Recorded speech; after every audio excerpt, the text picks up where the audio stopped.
Patrick Hutzel from IntensiveCareHotline.com, where we instantly improve the lives for families of critically ill patients in intensive care so that you can make informed decisions, get peace of mind, real power, real control, and so that you can influence decision making fast, even if you're not a doctor or a nurse in intensive care.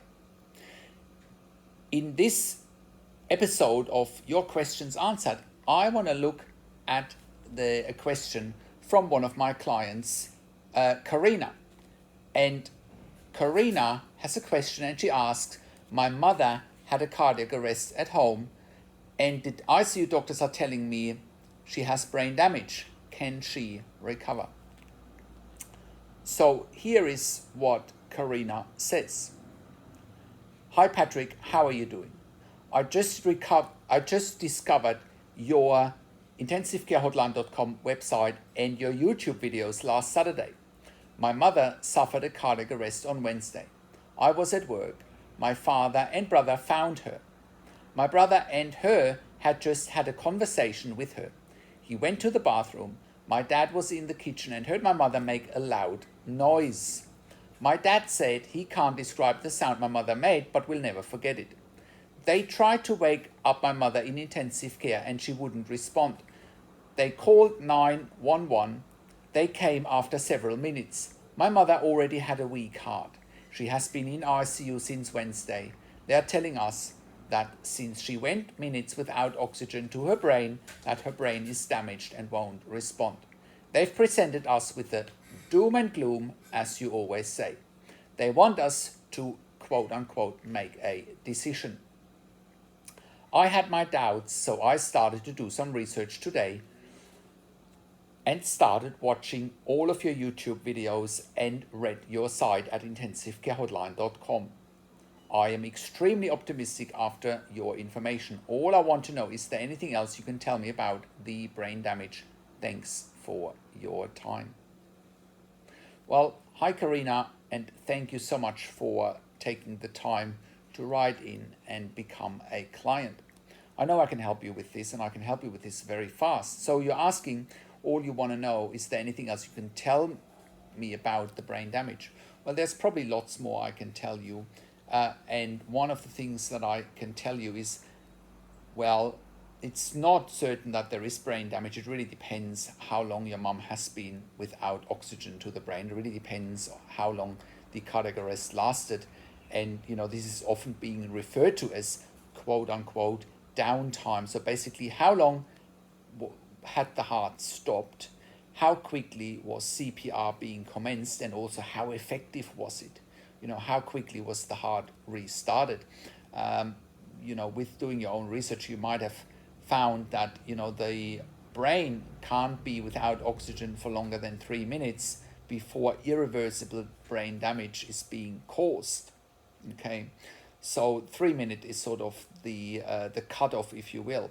And it's in any cardiac arrest, it's hard to say how long the downtime has been, how long the heart has stopped, unless you have a first responder medical emergency team taking the time, and you have somebody hooked up to an ECG monitor, and you're checking vital signs all the time, and you're checking the heart rhythm if there is one.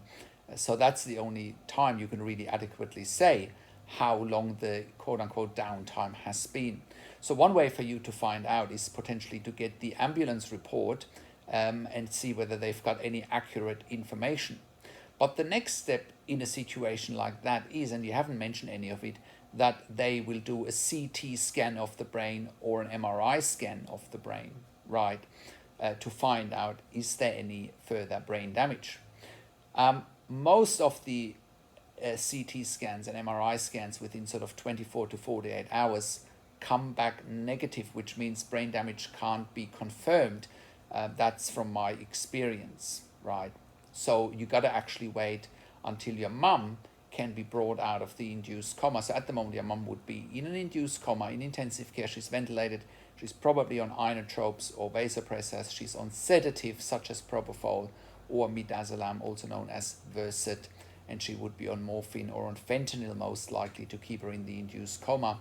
She might be in a cooling therapy, because many patients after cardiac arrest are going into cooling therapy. The body temperature is usually cooled down to sort of 32, 33 degrees for 24 hours to protect the brain and also protect other vital organs to recover from this dramatic and also traumatic event.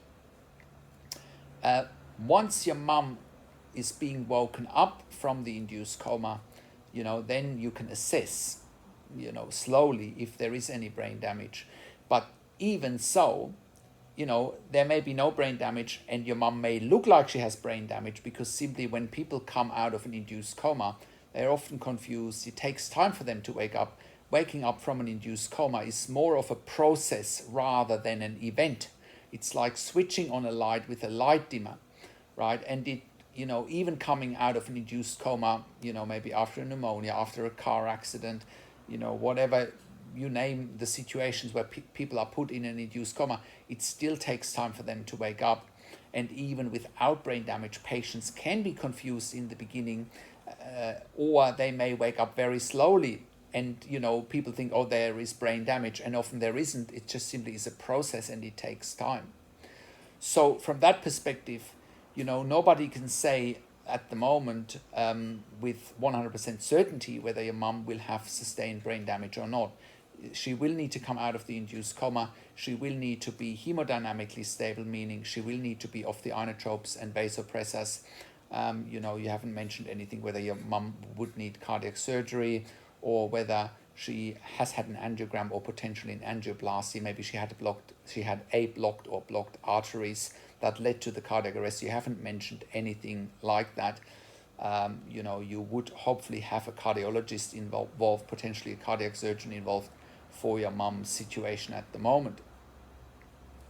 Or hopefully you also have a neurologist involved, because again, the neurologist is probably the person or the neurology team that should be able to tell you more about whether there is or there isn't any brain damage and what the next steps are.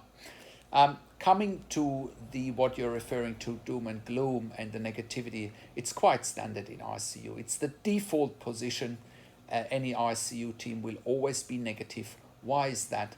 Simply, if the ICU team was telling you, oh yeah, we'll get your mum out of ICU, it'll take 3 weeks, and then she'll get on with her recovery, they might be promising too much, and you might be holding them accountable for any promises they're making. So to play it safe on their end, they will always err on the side of caution, and they will always be negative to protect themselves from any liability. It's as simple as that. But other reasons why they are negative and why they are painting the doom and gloom picture is simply, one way to manage ICU beds is simply by being negative. It's easy, by being negative to say, yeah, your mum won't survive, let's stop life support, and then they can get the next patient in. Unfortunately, I have seen all of that over the 20 years that I worked in ICU, that often life support is being withdrawn prematurely and patients die because of that. And also another issue is that most families don't question, and they just take everything the ICU team is saying for face value, and they don't question even if the ICU team wants to withdraw life support and in essence killing their family member, right? Not many families question. So you're very unique in that aspect, and that's good. Give yourself a tap on your shoulders just by doing that. So, after cardiac arrest, especially out of hospital cardiac arrest, which was the case in your mum's situation, the prognosis is rather average, but again, that shouldn't stop you from pursuing all avenues to help your mum and help your mum survive. She's in ICU now, she's stable, and it's way too early to talk about withdrawing life support. It's only been 3 or 4 days. Your mum's heart will need to recover if it can, And again, talk to the cardiologist, talk to the intensive care team, and ask all the relevant questions. Find out what her troponin levels are like. For example, find out if she has an infection. Hopefully she doesn't, because it's just another complication she won't need. Find out what ventilation settings she's on. Find out what sedatives and opiates she's on, and report back to me, because then I can guide you from there what to do next, what questions to ask, and we can look at prognosis. If she doesn't wake up quickly, she may need a tracheostomy. And that's not necessarily a bad thing. A tracheostomy often buys people time to wake up and get them off the ventilator in their own time. And, and if she can't be weaned off the ventilator, you may want to look at options such as intensive care at home. You can look up intensivecareathome.com for more information there. And if she survives, maybe she can get on to rehabilitation. Maybe if she does have brain damage, maybe she needs to get onto neurology rehab. Maybe brain damage is there and can only be diagnosed down the track. But that's what you need to monitor and what you will need to find out. But one thing is for sure, you shouldn't give up. You shouldn't give up easily, and you shouldn't lose hope at this stage, because it's way too early to predict where this is going. And by you asking the right question and by you, having engaged my service, I can guide you every step of the way. We can talk to the doctors in family meetings. I can help you ask all the right questions, because most families in intensive care, they don't know what to look for. They don't know what questions to ask, and they don't know how to manage the ICU team, and they don't know how to manage the negativity and the doom and gloom of the intensive care team. That's probably one of the biggest challenges, that you don't know how to manage the dynamics. The dynamics can be so overwhelming in such a high stress situation and in such a busy, stressful and dynamic environment that is intensive care. So that's hopefully helping. I know we'll get on the phone again tomorrow, Karina, and then we'll go from there. So thanks for being a client. Thanks for detailing your mum's situation. I hope that helps. And the question for you, my viewer, is how can you become the best advocate for your critically ill loved one? How can you make informed decisions, get peace of mind, control, power and influence quickly when your loved one is critically ill in intensive care?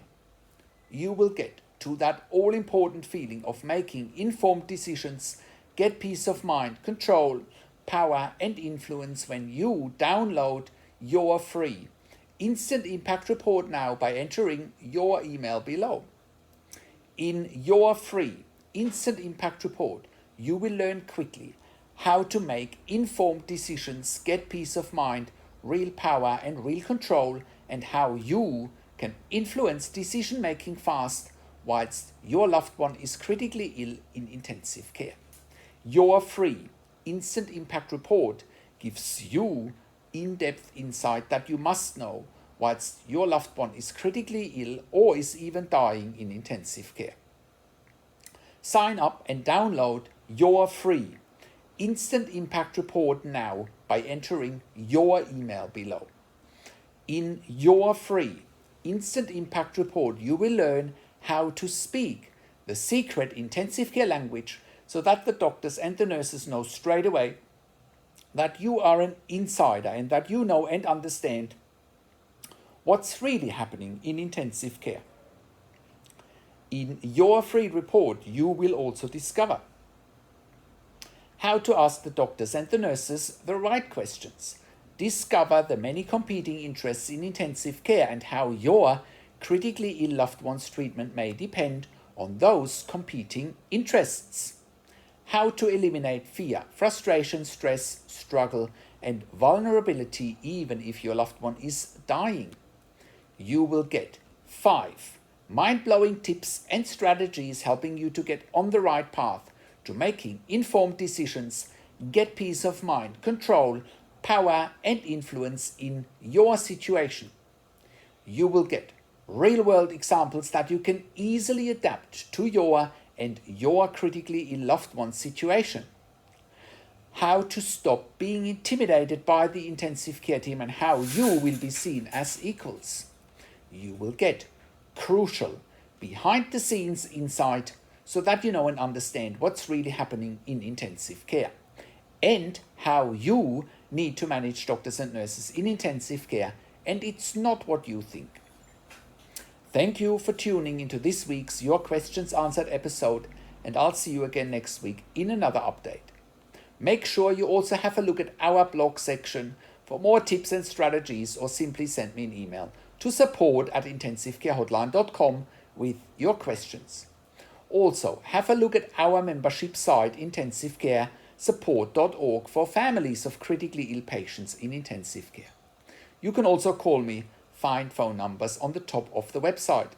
Also, have a look at our ebook section, and you can also get one-on-one consulting and advocacy with me over the phone, via Skype and via email, by clicking on the relevant tabs on the top of the website, or just by giving me a call on one of the numbers on the top of the website.